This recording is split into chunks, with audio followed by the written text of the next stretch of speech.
Now let's do an example using our math questions that we know that we'll have on the test, but about a bond this time instead of about a stock, because you could have questions about either one. So in this question it says, we bought a bond at 96 with a nominal yield of 8%. The question is current yield. So we already did a discussion. So let's use our concepts to make sure that we're at least going to go in the right direction. So if you bought a bond at 96, you bought a bond at a discount, right? Here's price down here, right? So that the current yield is going to have to be what? Higher or lower than the nominal yield of 8. It better be higher than the nominal yield of 8. But let's check, okay? So what's the math? Annual interest. Annual interest. This is the interest, 8% of par, $80 divided by market price. What'd you pay for it? 96. You paid $960, right?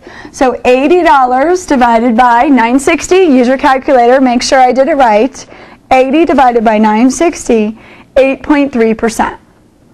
So it's higher. That will get you 50% of the way there. Two of the choices are going to be lower than 8%. Maybe two are lower than 8%, one is 8%, and then you just know the answer because you know the concept. So know the concept. Know the math, but know the concept as well. So 8.3%. Total return. So it says, continuing on with this question, I sold it at 98 9 months later. Total return is yield plus growth. So yield, interest, right, $80 plus I sold it at 98. So I bought it at 960 and I sold it at 980. So I have realized appreciation of $20. So yield plus growth, 100. Now be careful. Do you divide into it 96 or 98? What you paid for it. Total return. So yield plus growth of 100 divided by 960.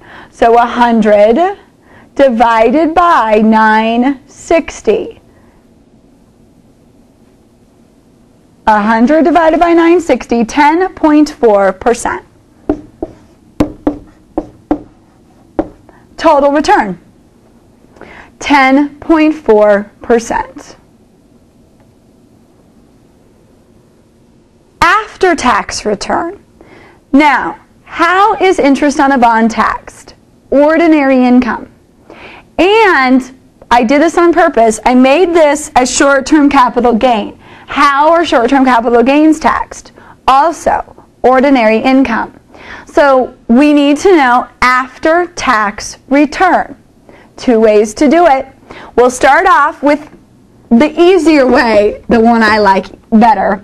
So 10.4% is my total return times. It says that the investor is in a 30% tax bracket.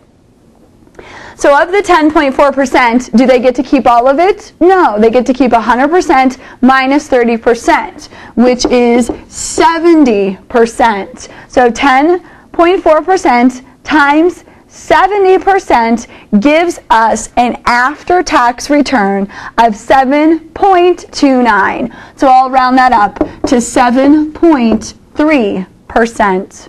After-tax return of 7.3%.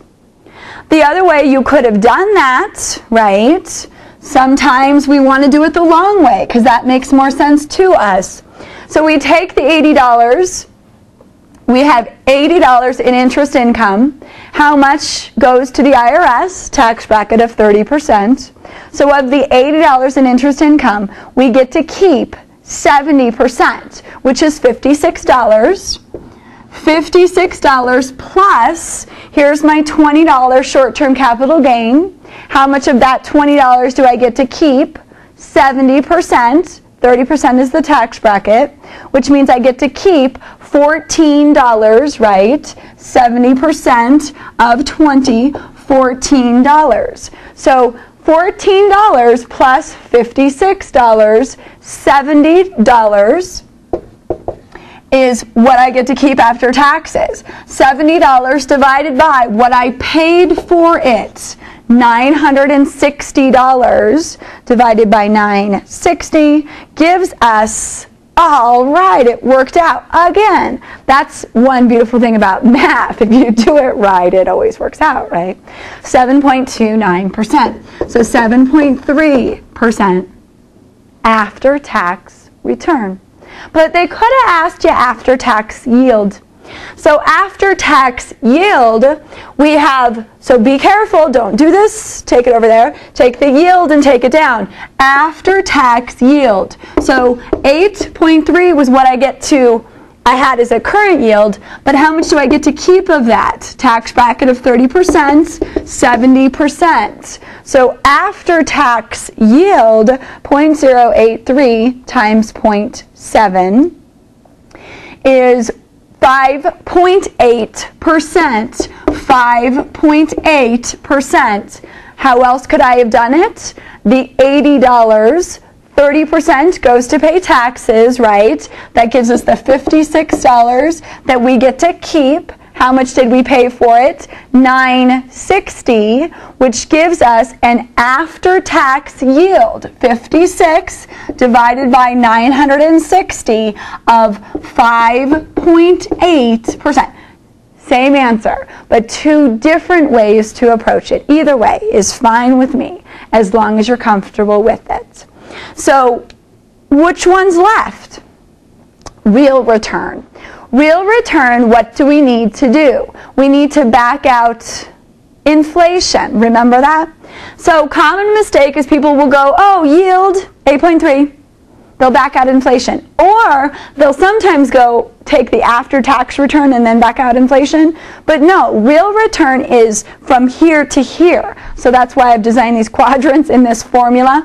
So this is done like this for a purpose. So we've got total return minus inflation. So total return minus inflation. So it says that the total return, we already figured that out, is 10.4. And the test question says that inflation has been 6%, right? So we end up with a real return of 4.4%. Real return. Back out whatever they say is inflation from your total return. So 4.4% if inflation was 6%. So guaranteed to be, you must feel comfortable with how to do these questions. One more that I want to do has to do with municipal bonds and corporate bonds and equivalent yield.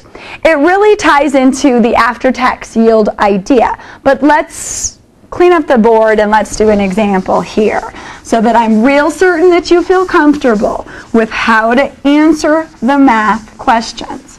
Don't freak out on me, okay? Don't go, oh my gosh, I can't miss any. You can miss some questions, right? I don't want you to miss math. I want you to do well in math. But math is not the bulk of your test, so please remember that.